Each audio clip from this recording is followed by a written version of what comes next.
Good morning, good morning. Magluluto po tayo ngayon ng may gata. Okay. Po tayo ditong isda. Yan, barillete.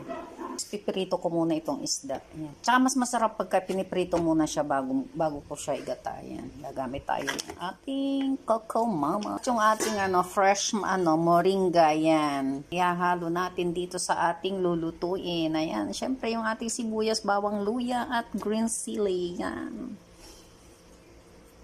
Ayan po yung ating isda na iprito na natin.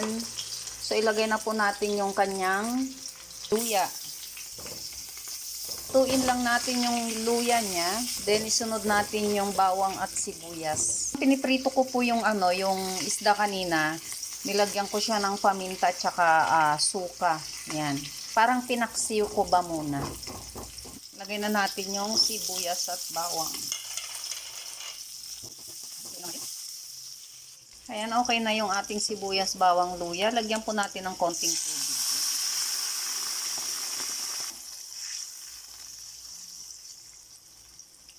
Lagay na rin po natin yung ating sili. Ayan. Takpan po natin for at least mga 5 minutes, mga kaibigan. Maglalagay po tayo ng patis.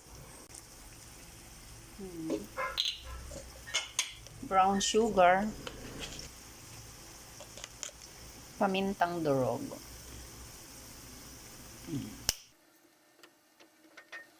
Lagay na po natin yung ating gata. Ayan, mga kaibigan, yung ating niluluto. Tinakpan ko po siya. Check na po natin yung ating niluluto. Ayan. Ilagay na po natin yung kanyang moringa. Yan.